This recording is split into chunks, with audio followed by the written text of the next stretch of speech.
Hey guys, so we're getting to the third module now, and this module is about using a bone supported guide. I showed you in the last module 2 a tooth supported guide, which is a piece of cake. I mean, you're taking a plastic device that was made by your company that you use. I use 3D Diagnostics, and you place it on teeth. Doesn't get much easier than that. So this is more of a challenge. And when you come to the course, you're going to do at least one of these. But you can do this. You become compartmentalized, this step and then the next step, and you be orderly, and you will have predictable and comfortable outcomes, I'm telling you. So I'm going to take you through this. So the particular model that you're looking at, so you're looking at 3 types of guides right now. 1, 2, 3. And they all serve different purposes. And I want to show you. So imagine this was your guided patient that you're looking at. This gentleman has 2 teeth left. Okay? So every one you do is going to be a little different. Sometimes you're going to have patients, many times, that will have no teeth here. And you're going to be doing a bone-supported guide. So let's just say what that is. A bone-supported guide is this one. And we're going to use this on this patient, as you'll see. And this guide is fabricated by you sending your cone beam x-ray to the company that, again, some of you will choose to print your own. I can't imagine why you'd want to spend all that. I just don't get it. And if you've listened to me, which obviously many of you have, or you wouldn't be taking this course in a few weeks, you could have an amazing career and not do every single aspect of your practice by yourself. So that's why I'm not a big printer guy. I never will be. I can't imagine. See, I like to do things that are very productive, like implant dentistry and going on to the next patient. Leisurely, by the way. I can't imagine, and if it makes you happy, then you should do it. But I can't imagine when everybody leaves at night going into my printer room and doing this on my own when I can pay a company, I can share that fee, I don't make any money off of it, with the patient's treatment. That's the way I do it. So what you'll do is you'll send your cone beam x-ray to the company of your choice. You'll send either a scanned model, or you'll take an analog model like I did with an impression and send that to where you're supposed to send it. Now, I will say this, and you can ask me when you see me in person.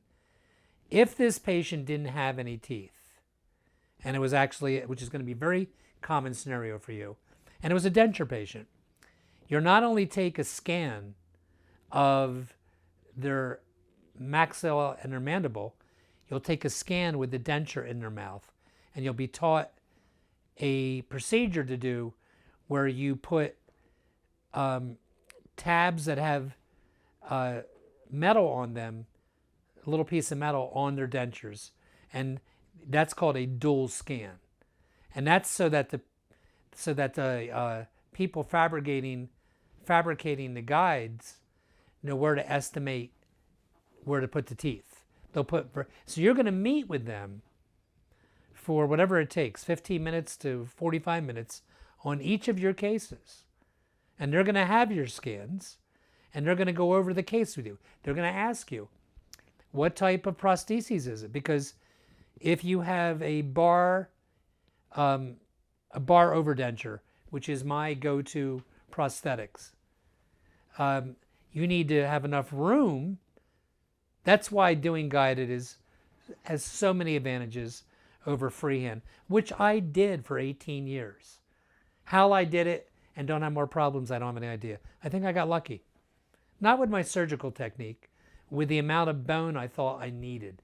You know, if you have a patient in your office who you've had trouble with the denture breaking, or and it usually breaks over an attachment, right? That's because you don't have enough room. So in your guide, when they have the place where the teeth are going to be, which they get from your dual scan, you'll be able to exactly know, do you need to reduce the bony ridge by 0, by 5, 7, 9 millimeters, so you have enough room for prosthetic material. It's all going to make sense to you, trust me. Okay, but let me go back to where, so this gentleman has 2 teeth left. So this is what they sent me. The first thing they sent me, which I never use, but I'm going to show you, is a guide to show me the extent of the flap I have to make. Are you kidding me? Somebody needs to show us how far. Here's what I do. When I'm doing a 4-implant mandible or maxilla, I'm going back to the first molar, a crustal incision with releasing incisions, usually distally and one anteriorly. That's the truth.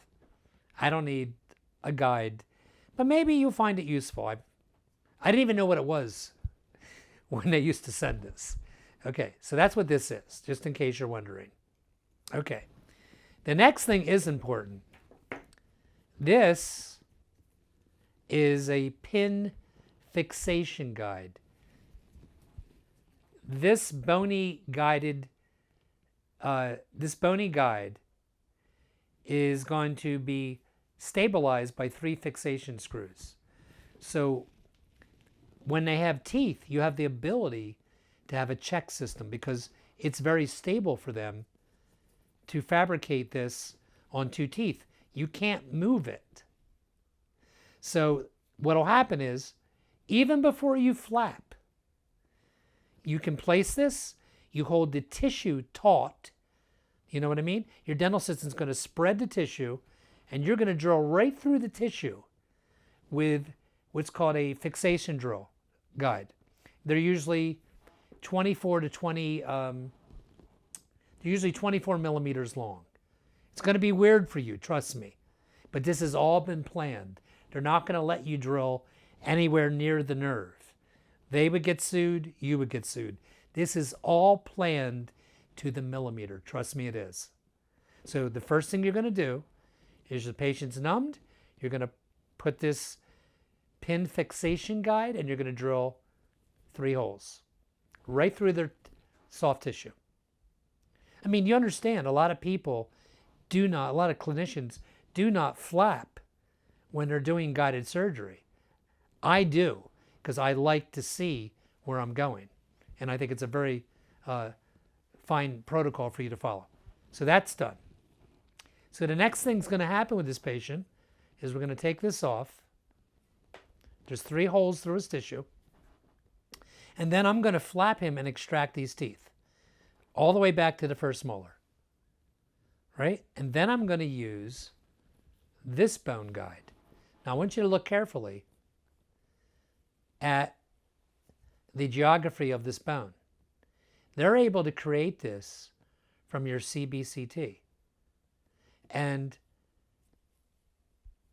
this actually is going to fit with a positive seating, if you're flapped properly, on the bone that's there after you pull the teeth. Because you haven't really,